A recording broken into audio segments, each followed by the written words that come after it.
Retire ஆனார். அங்கே டைரக்டராக ஒர்க் பண்ணிட்டு இருந்தார் கோவை மாவட்டத்தில். அவருடைய தொடர்பு கிடைத்தது.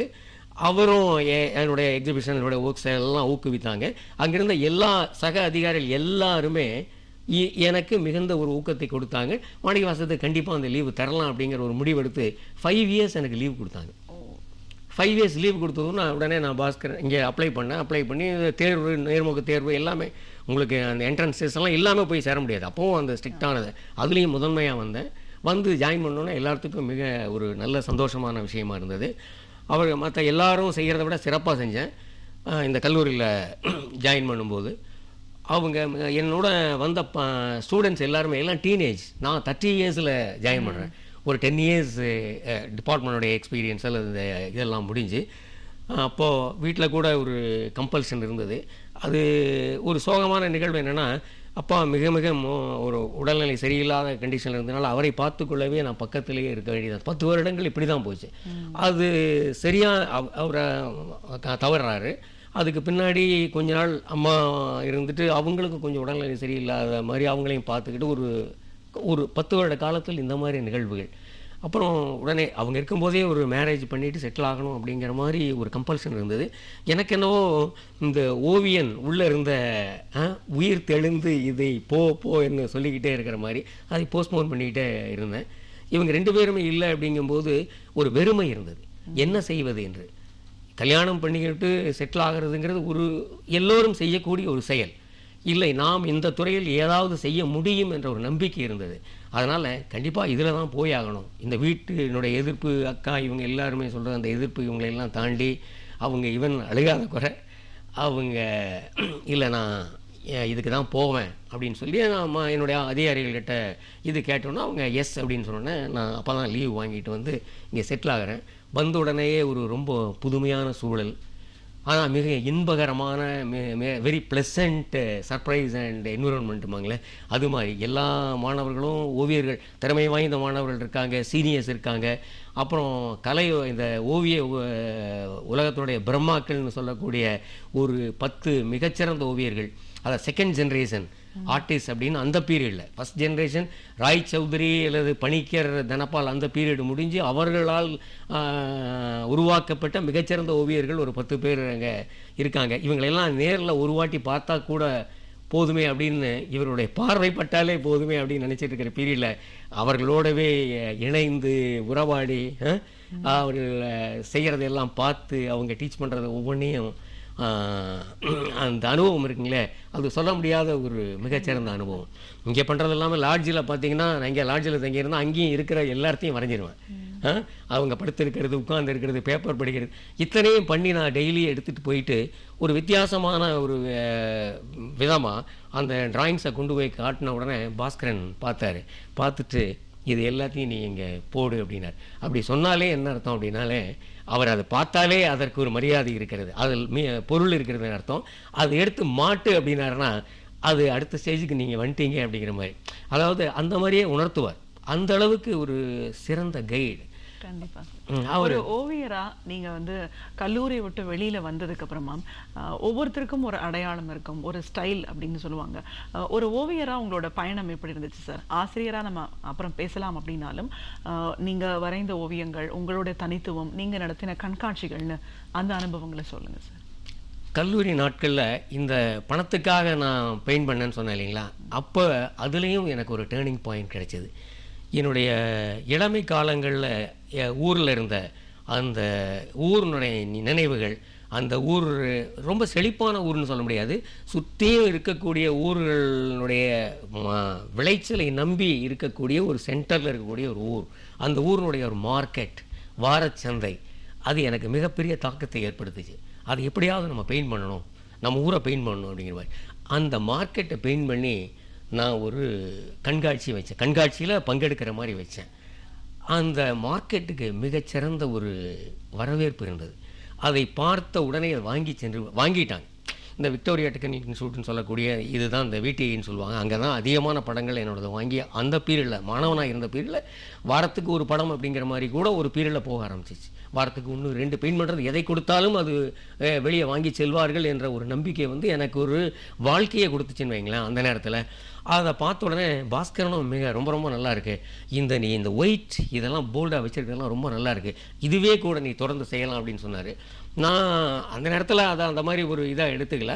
ஓகே நம்ம இதை செய்வோம் அப்படின்னு சொல்லிட்டு அந்த படத்தை அங்கே வச்ச உடனே அது சேல்ஸ் ஆச்சு. சேல்ஸ் ஆன உடனே இன்னொரு எம்பசியிலேருந்து ஒரு கான்சுலேட் ஜெனரலும் ஒரு அந்த நிலை அதிகாரி ஒருத்தர் வந்து இந்த படம் வேணும்னு கேட்டிருக்காரு. அந்த கேட்ட உடனே இது சேல்ஸ் ஆகிடுச்சிங்கன்னு சொல்லியிருக்காங்க. இல்லை அந்த ஓவியரை பிடிச்சி எனக்கு இந்த படம் வரைஞ்சி கொடுங்க அப்படின்னு கேட்டாங்க.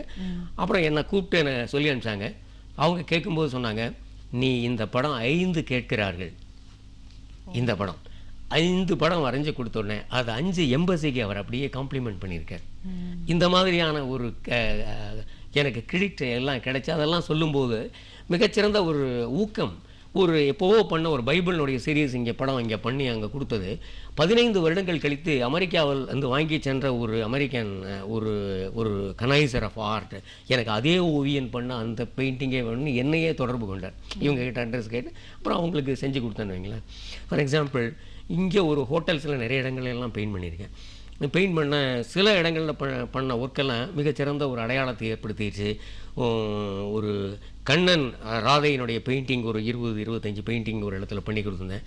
அதை பார்த்துட்டு நிறைய கால்ஸ் எல்லாம் வரும் எங்கேயோ இருந்து. இப்போ ரீசெண்டாக இப்போ ஒரு 10 இயர்ஸுக்குள்ளே அந்த மாதிரிலாம் பண்ணிடுது. அதை பார்த்துட்டு ஒரு நாள் ஒரு கால் வருது, இந்த மாதிரி நான் பெங்களூர்லேருந்து நான் பேசுகிறேன், என் பேர் வைத்தியநாதன், உங்கள் படங்களை பார்த்தேன், மிக அற்புதமான படங்கள், அது ஒரு ஆண்டவனுடைய கிருபை இல்லாமல் நீங்கள் இதெல்லாம் செய்ய முடியாது. ஒரு அதிகமாக ஒரு ஃப்ளாட்டரிங்காக அவருடைய மனதில் தோன்றியதெல்லாம் எனக்கு ஒரு சங்கோஜமாக கூட அப்படிலாம் இல்லைங்க. நான் ஒரு ப்ரொஃபஷனல் ஆர்டிஸ்ட், நான் எதை வேண்டுமோ அதை வேணும்னா செய்கிறேன். ஆனால் என்னென்னா எனக்கு அந்த ஈடுபாடு அதிகம். எதை செய்தாலும் அது முழுமையாக சிறப்பாக அது அந்த இடத்து காலகாலத்துக்கு இருக்க போகுது அப்படிங்கிற மாதிரி நினச்சி தான் பண்ணுவேன். அதுதான் உங்களுடைய மாதிரி ஒரு இது பாராட்டுதலை தருது அப்படின்னு சொல்லிட்டு ரொம்ப நேரம் பேசினார். இந்த மாதிரி நீங்கள் யாருங்க அப்படின்னு கேட்டேன். நான் விமானப்படையிலிருந்து ரிட்டையர் ஆன ஆஃபீஸர், ரிட்டையர் ஆனவன், ஆஃபீஸர்னு கூட சொல்ல, ரிட்டையர் ஆனவன் அப்படின்னு சொன்னார். அப்புறம் உங்கள் கையே பிடித்து நான் பார்க்க வேண்டும் அப்படின்னுலாம் பேசினார். கையை பிடித்து முத்தம் கொடுக்க வேண்டும் அப்படின்னு சொன்னார். எனக்கு ரொம்ப இதாக இருந்தது. சரி சார், நீங்கள் என்னவா இருந்தீங்க, எங்கே இருந்தீங்க அப்படின்னு சொன்னேன். நான் விமானப்படையினுடைய சீஃப் ஏர் மார்ஷலாக இருந்து ரிட்டையர் ஆனேன் அப்படின்னாரு. எப்படி இருக்கும் பாருங்களேன். இந்தியாவுடைய மிக உயர்ந்த பதவியில் இருந்த ஒருத்தர், அது அவருடைய திறமையும் அவருடைய அந்த ஆர்ட் பேக்ரவுண்டு அல்லது அதை ரசிக்க வேண்டும் என்ற ஒரு எண்ணம், மிகச்சிறந்தவற்றை பாராட்ட வேண்டும் எண்ணம், அங்கிருந்து நம்பர் வாங்கிட்டு அதை எப்போவோ எங்கேயோ அப்படியே எத்தனையோ பேர் கேட்பாங்க, அதை விடாமல் அந்த ஓவியனை கண்டிப்பாக பாராட்டுன்னு சொல்லிட்டு அங்கிருந்து எனக்கு ஃபோன் பண்ணி அரை மணி நேரம் என்னோட பேசினார். இது மாதிரியான பாராட்டுகள் மிகச்சிறந்த வகையில் என்ன அப்படி மேலே கொண்டு போச்சு. இதெல்லாம் என்னுடைய classical type of work. For example ஒரு ஸ்ரீரங்கம் ராஜகோபுரத்தை நான் பெயிண்ட் பண்ணேன். இப்போ அது வெவ்வேறு இடங்களில் இருக்குது. பெரிய பெரிய ஸ்ரீரங்கத்தில் உள்ள இந்த ஹார்ஸ் பில்லர் மண்டபத்தை பெயிண்ட் பண்ணேன். அதன் மூலமாக எனக்கு உலகம் முழுவதும் ஒரு தொடர்ந்த வாடிக்கையாளர்களும் எனக்கு ஒரு கான்டாக்ட் கிடைச்சது. இது மாதிரி என்னுடைய ஓவிய பயணம் அப்படிங்கிறது போயிட்டுருக்கு. இந்த சூழலை விட்டுட்டு நீங்கள் எப்படி மறுபடியும் ஒரு வளர்ச்சிங்கிறது இங்கே தான் அதிகமாக இருக்குது. ஒரு பெரிய மெட்ரோபாலிட்டன் ஆர்ட் எக்ஸிபிஷன்ஸ் அல்லது டெல்லி அல்லது இன்டர்நேஷ்னல் லெவல் நேஷனல் லெவல் போகிறதுக்கு உண்டான வாய்ப்புகள், இதை தாண்டி எப்படி போகுதுன்னு யோசிச்சுக்கிட்டே இருந்தேன். அந்த நேரத்தில் எனக்கு ஒரு மாணவ சமுதாயத்தை ரோடு கலந்து அவர்களை உருவாக்குவதில் ஏதோ விட்டவரை தொடங்குறேன். அதாவது நான் டீச்சர் ஆகிருக்கணும், ட்ரைனிங் பண்ணியும் அது ஆகலை. அதை ஏதோ ஒரு குற்ற உணர்வு மாதிரி அது சரி நாம் போனால்தான் என்ன, நம்ம ஓவியங்கள் எங்கிருந்தாலும் சிறந்த பொருள் அப்படின்னா எங்கிருந்தாலும் அதுக்கு விலை பெறும் அப்படிங்கிற மாதிரி ஒரு தீவிர நம்பிக்கை. இந்த பவுலோ கோலோ அடிக்கடி சொல்வார். அந்த உங்கள் ஆல்கெமிஸ்ட் நீங்கள் அநேகமாக படிச்சிருப்பீங்கன்னு நினைக்கிறேன். அதாவது மாற்றங்களை ஏற்றுக்கொள்ளக்கூடியதும் நினைத்ததை நீங்கள் அடையணும் அப்படின்னா அந்த தீவிரமும் உங்களை எங்கிருந்தாலும் அது கொண்டு போய் சேர்க்கும். அதாவது எங்கிருந்தாலும் அது உங்களை தேடி வரும் அப்படிங்கிற எனக்கு நல்ல நம்பிக்கை உண்டு. அதாவது எண்ணியாங்க இதுவர் எண்ணுவர் திண்ணீராக பெரியன் அப்படிங்கிற மாதிரி கண்டிப்பாக நம்ம செய்ய முடியும், அங்கிருந்துக்கிட்டும் செய்ய முடியும்னு சொல்லிட்டு இதுவரையிலும் ஒரு ஆஃபீஸ் ஆரம்பிச்சிருக்கேன் அல்லது அத்தனையும் ஒரு ஃபைன் மார்னிங் நீங்கள் க்ளோஸ் பண்ணிவிட்டு அடுத்த நாள் நீங்கள் போய் ஒரு புது லைஃப் ஆரம்பிக்கிறதை யோசிச்சு பாருங்களேன். But I did it. அதை திருச்சியில் செய்ய முடியுங்கிற எனக்கு நம்பிக்கை வந்தது. அந்த நூற்றுக்கணக்கான ஆயிரக்கணக்கான மாணவர்கள் என்று எனக்கு சாட்சி. ஈவன் என்னுடைய மாணவி இப்போ என்ஐடியில் போய் ஜாயின் பண்ணிவிட்டு முதல்ல ஒரு டைப் ஆஃப் ஒரு கைண்ட் ஆஃப் ஸ்லக்கிஷ்னஸ், ஒரு என்ன பண்ணலாம் அந்த இதோட எப்படி அவங்களுக்கு என்ன தேவை, அவங்களுக்கு தேவையானது டிசைன் அப்படிங்கிற சப்ஜெக்டில் அவங்க டெவலப் ஆகணும். அதில் பேசிக்ஸ் ஆஃப் ஆர்ட் வேணும். டிசைன்கிறது வடிவமைப்பு துறை, அது அவங்க படிக்கிறது கட்டிட வடிவமைப்பு துறை. இதற்கு நான் படித்த அத்தனை விஷயங்களும் இங்கே உதவாது. கொஞ்சம்தான் வேணும். அந்த கொஞ்சத்தை அவங்களுக்கு 100% தரணும். எப்படிங்கிறத நான் ரொம்ப தீவிரமாக சிந்தித்தேன். அவன் செய்ய முடியும் அப்படின்னு இதற்காகவே நான் கற்றுக்கொண்டேன். அப்புறம் என்னுடைய அதாவது ஆசிரியர் பணி அப்படிங்கிறத தாண்டி அங்கே ஒரு மாணவனாக தான் நான் சேர்ந்தேன் அப்படின்னு கூட சொல்ல முடியும். காரணம், டெய்லியுமே நான் என்ன வேணும், என்ன இருந்தால் இவர்கள் சிறப்பாக அமைய முடியும்னு டெய்லி நான் கற்றுக்க ஆரம்பித்தேன். அங்கே தான் இன்னும் நிறையவே கற்றுக்கிட்டேன்னு சொல்ல முடியும். இப்போ கலர்ஸை பற்றி ஒரு தீவிரமான ஒரு நிலைப்பாடு எடுக்க முடிஞ்சிச்சு.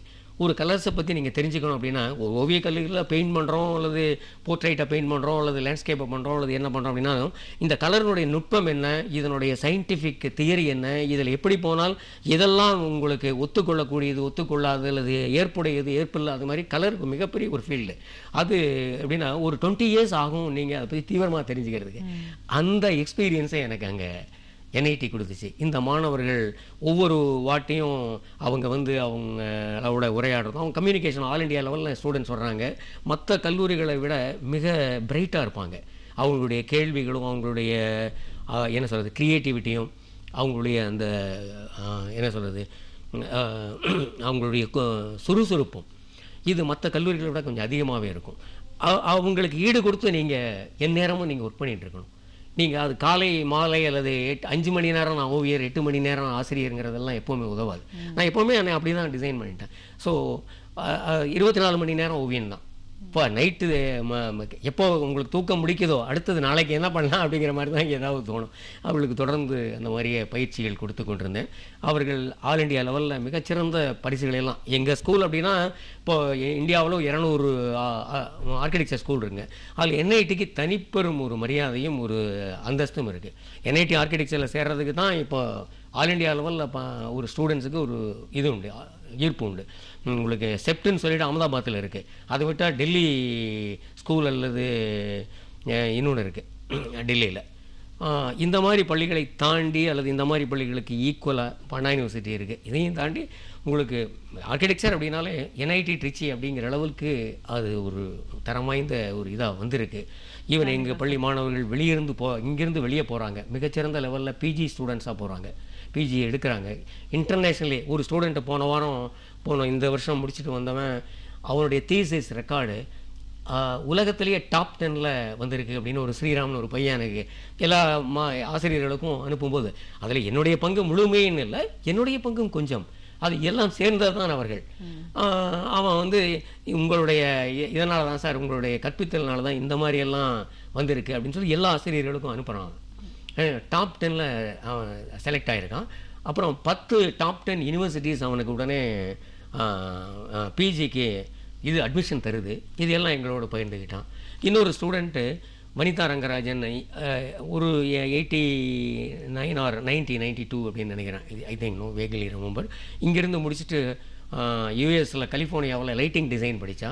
லைட்டிங் டிசைன் PG படித்து முடித்த உடனே ஹாலிவுட்டில் லைட்டிங் டிசைன் ஒர்க் பண்ணுற சான்ஸ் கிடைச்சது. ஷ்ரெக்குங்கிற மூவியில் லைட்டிங் டிசைன் பண்ணால் ஆஸ்கார் அவார்டு அவளுக்கு கிடைச்சது. ஒரு ஓவிய பேராசிரியரா உங்களோட பயணப்பட்ட பாதை அப்படின்னு பார்த்தீங்கன்னா நிறைய ஏற்ற இறக்கங்கள் இருந்திருக்கு. பட் இதையெல்லாம் தாண்டி ஒவ்வொரு காலகட்டத்திலையும் நாம் எடுக்கிற முக்கியமான முடிவுகள் தான் நம்மளோட பயணத்தை முழுமையாக தொடர வைக்கும் அப்படிங்கிறதுக்கு ஒரு உதாரணம்னே சொல்லலாம். உங்களோட அனுபவங்கள், ஒரு ஓவியரா உங்களை நீங்கள் எப்படி தயார்படுத்திக்கிட்டீங்க, நீங்கள் கற்றுக்கிட்ட விஷயங்கள், இன்னைக்கு உங்களோட மாணவர்கள் எந்த உச்சத்தை தொட்டிருக்காங்க, அதற்கு ஒரு ஆசிரியரோட பங்களிப்பு எவ்வளோ முக்கியமாக இருந்ததுன்னு ஒரு ஓவியராகவும் ஒரு பேராசிரியராகவும் உங்களோட அனுபவங்கள் முழுவதையும் எங்க நேயர்களோட நீங்க முழுமையா பகிர்ந்ததுக்கு ரொம்ப நன்றி சார். இந்த வாய்ப்பினை நல்கிய கலைஞர் தொலைக்காட்சிக்கும் என்னுடைய நன்றியும், இதை கேட்கும் அத்தனை நெஞ்சங்களுக்கும் நன்றியை தெரிவித்துக் கொள்கின்றேன்.